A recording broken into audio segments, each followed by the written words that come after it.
What's up, everybody? Derek here, and today is day 157 of my golfing journey. I have been hitting so many balls over the past 157 days. Now, that's roughly 5 months. So, the beginning of March, it's August. So, yeah, 5 months, and I'm down to a 4.2 handicap. Now, albeit I've only played I think I've got 7 entries into my GIN, but those are some decent rounds, and I play from the back tees. I play from the blue tees, and I have a decent slope rating on the course that I play. So it has significantly helped my score. So I hit on average somewhere around 300 yards. It's been an evolution with my driver, trying to basically get that thing straight. And I had a bad slice, and it came from all my years of baseball. And trying to work that out and trying to get that slice worked out to where I could straighten out the ball, because I was into out. No, out to in. I had that opposite. Out to in, because that would have been a hook into out. But anyways, that definitely messed up my my swing, and my iron game is pretty strong. I went to the range yesterday, so this is kind of a summary of what I'm working on and what I'm trying to get better at. Now, if we were to take into consideration what I just said about my driver distance, which is roughly 300 yards on average most of the time. I mean, roll out could be up to, I've hit 340, 350 yard drives. And then sometimes with a headwind and an uphill, I mean, that ball might only go 250 yards with a driver, just trying to bomb or smash it. Doesn't matter. It's just going to kill down that ball.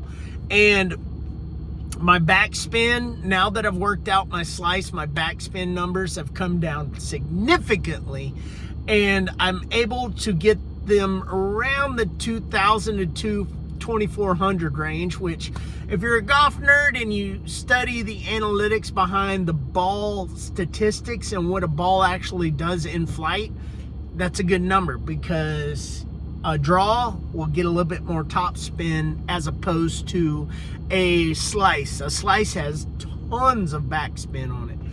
But anyways, with that 300 yard drive, yesterday I was at the range. I probably hit somewhere around 300 balls at the range, which is typically my average. And I would have to say in the past 5 months, I've probably hit somewhere around the neighborhood of 25,000 balls. And that is about 300-ish balls every time I go to the range. That's a lot. I usually get 2 large buckets. I go 3 to 4 times a week, and then on the chipping greens most of the time, people leave their balls out there, and so I'll go pick those up and hit those as well. So 25,000 is a good number of what I've hit as of up until now. And I've started doing the math and the course management in my head, and this goes in deep. If you're trying to improve your golf game and your strokes gained, trying to figure out where your outliers of where your game needs improvement. And I've seen that they've always said within 150 yards, if you can get that basically perfected, that's one of the things that Tiger talks about that he worked on in his short game when he was younger. John Daly talks about it all the time, about 150 yards in. If you can get that narrowed in, you've basically, because the fairways that are hit, if you look at Rory McIlroy's numbers, they are really low. He can bomb the ball, but being within the fairway a high percentage of the time, the percentages just aren't there.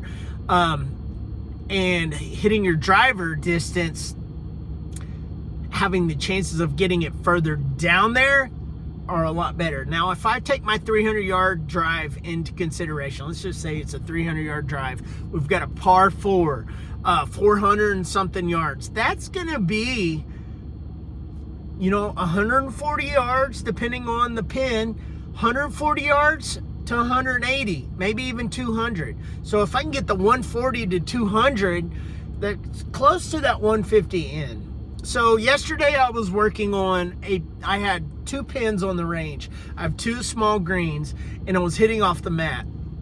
And I was really having trouble getting my dispersion to get it narrowed in, bringing it in. I'd be left, I'd be right, I'd pull, I'd push. And I finally started figuring out that I was lifting my left heel a little bit, and it was really throwing off my swing. Now, the follow through with me, I was not focusing on my follow through as much. I felt a little more fatigued, but 300 balls, I mean, you get 100 balls in, and I just hit them back to back to back. I take a couple seconds in between each ball, and I notice my alignment. I go through my cues, alignment, and then I focus on a dimple to get my ball striking consistent. Now, if I want to stay consistent, what makes me feel like I fail most of the time is not having the ball striking consistency, which leads to accuracy. Now, that'll be fat shots, that'll be thin shots, which means teeth in the ball, or either hitting it fat, which goes under and creates a big divot under the ball, which loses so much distance. So the consistency of hitting the ball consistently in the same spot, the same way, every time, with not deeper, not thinner, not higher. So that means I fail in my mind. So if I can hit the ball consistently in the same position, follow through with the same place, keeping my head down for the couple of milliseconds, it's crazy how much your accuracy will increase. Now, I notice some of my cues now. I try to keep my left arm straight as I go to the top. So as I go to the top, I noticed on my come through, I was actually sweeping the ball. And what that was causing was those inconsistencies in pull and push. And now within my own body mechanics, which I go deep into a lot of this stuff, and I analyze these things internally on myself, and I'm good at noticing what I'm doing wrong and what I can correct within my swing to narrow it down. Now, near the end of my range session, after hitting those 300 balls or whatnot, I started narrowing it down and getting more accuracy.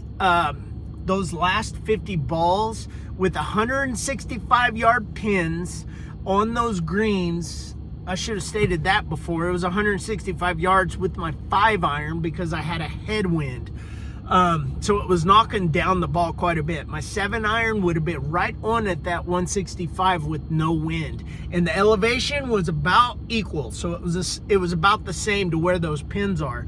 And I was putting it on the green. I had a couple that were within 1 to 2 feet of the green, but what I like to do is, like with basketball, whenever I'm shooting threes or, free throws or anything else, I like to number them out. So how many I hit in a row. So I do the same thing with the greens hit. So it's kind of like the greens in regulation statistic.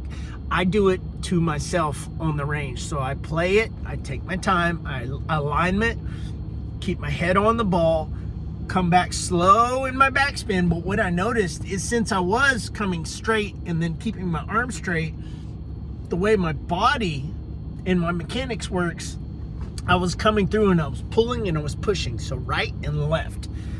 And so how I really narrowed that down is when I came back through slowly on my my backswing, instead of keeping that arm so straight as I was trying to. What I did was I slightly bend my elbow, just that little bit of bend, and then coming through the ball. I don't know why this worked for me, and it might work for y'all if you're pushing or pulling. But whenever I came through, that slight bend in that backspin or in that backswing created my arm to straighten out, I guess, and it caused the consistency of my accuracy to go through the roof. I think I got to 6, 7 out of maybe 10 balls that were on the green. So That's 60 to 70% at 165. So, for instance, a par 465 yards. We've got a 300-yard drive, and then you've got a 165-yard approach shot. That's basically what I'm thinking about here. So a 465, if you look at on your scorecards, there's a lot of 400 to 475 pins. Now, you move up forward, it differs, but from the back tees, most of the time on most courses, that is a good average for those par fours, is 450, 475, somewhere in that range. So a 465. So if I can improve my iron game from the 140 yard to 180, that's putting me close to those par fives. You get into the 500 yards distance, I'm going to start narrowing down what I can consistently play, and my scores will go down if I can get the accuracy numbers to go through the roof to get on the green to be putting for a birdie. And that is basically my thought pattern here. Turn those pars into birdies. And how do I do that? Getting those consistency accuracy numbers on that second approach shot on the green and be putting for birdie. And I'm giving myself a chance to be par or a scratch golfer, basically. So if I'm a 4.2 handicap right now and I need to work on those. Now, I'm good at chipping. So a 20 to 30 to 50 yard chip, 50 yards maybe a little bit out of mine. I like to be comfortable with the 40 yard chip. Now, anything above that is going to be a pitching wedge, and it's going to be more like a bump and run. So 40 to 75 is basically a pitch shot for me. So chipping 0 to 40, I can do it. So I'm chipping up there, and I'm going to be going for par with close to the hole putt. Now, that 165 yard shot, I need to get narrowed down. And it's getting there, but it's a work in progress. And the problem with golf is not letting things bother you, not letting it get to you, and knowing that something else good is coming if you put in that practice time. And that's why it wasn't bugging me. I wasn't getting frustrated when I was pushing and pulling. I just knew that every shot was an opportunity that I was going to get one step closer. And they always say, the more times you do something, I forget, is it 10,000 times of doing something, you become an expert in that. So 25,000 balls, I'm just going to keep adding them up, and I'm just going to keep getting better. And I know that. So the optimism of my next shot could be the one that gets, those 10 out of 10 shots that are on a green. So my percentage level just goes up. And staying optimistic and having a lot of the mind experts within golf will say stoicism is the way to go. And if you notice, a lot of guys, if you watch the highlights of anyone that wins, their putter is either on fire, and then when they do make those crazy hero shots and they make those shots, it's second nature. You don't tiger every time you score off of something that's expected. Your expectation level is like, yeah, of course I just did that. Of course I just did that. And if you don't put that expectation level up here, then those bad shots won't be your lower expectation level. So the expectations go out, because every shot is an opportunity to do better. And that's why I'm a range rat, because I know every time that I go out there is an opportunity for me to get better. And the consistency aspect is what makes you the best you can be at golf, because week in, week out, golf is a tough sport. One day you're on fire, and the next you're like scratching your head, what happened? So day 157, I feel like after all of those balls, I had some failure in the beginning, and then I slowly got better as I got through those balls, and I started finding out what was going on within my swing, my hitch and my giddy up, as you would say. So I figured it out. It was that little bit of bend. It was not raising my heel because it was slightly coming off the round, staying planted, in my alignment.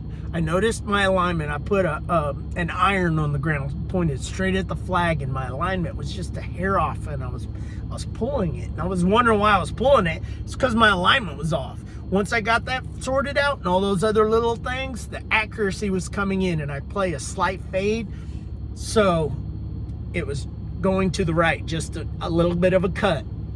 So on my swing, I was playing that cut, and it was hitting on the ground, rolling right up there onto the green, which was absolutely perfect, especially with the headwind coming in right into your face, like 15 miles an hour. So anyways, guys, I hope that helps you all out. Annie, these are just kind of thoughts that I go through with my golf game, basically, because it's a work in progress.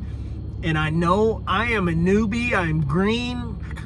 I've been around golf, but I've always been a baseball player because I used to go play golf when I played baseball and it would mess up my baseball swing. So now I'm able to focus on something that I was good at, which was hitting a baseball.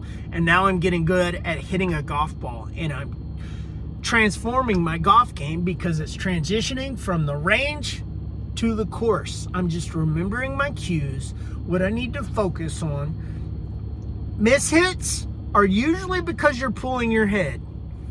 And that's what I've noticed. If I could keep my head down, remember my muscle memory that I have developed on the range, it is crazy how good the golf game is transitioning from the range to the course. And that's why I'm getting these crazy numbers. The last round I played was a 70 on a par 72 course, so 2 under. I'm a 4.2 handicap after 157 days. And to me, that's mind-blowing because I know how hard golf is, and I know all the forums and stuff that I've read and things that I've gone through. The information is just, so it kind of blows my mind a little bit. And it's not bragging or anything. It's just, I'm putting in the time. I'm putting in the effort, the work, and I'm making the speed of my transition to get better optimized fast. I mean, it's crazy how fast I'm going with golf, and it's starting to make me think about all the tournaments and the possibilities I could if I decided to go that route instead of just challenging myself. Because really in a tournament, it's no different. You have no control over what other people are golfing. Only thing you have control over is yourself. So you're playing yourself every time. Scores don't matter. It don't matter what the other guy's scoring. And that's one thing that a lot of people don't realize, I think, with tournaments and professional golf and everything else, is they notice it's not beating the other person, it's beating yourself. And then at the end of the round and everything that you've gone through, looking at the scoreboard and seeing what's happening. I come from trying to be a professional bass fisherman. It's no different. You go out there to catch fish, you weigh your 5 fish, and that's what you've got. Now, what another guy, it could be 50 miles away up the lake, could be catching.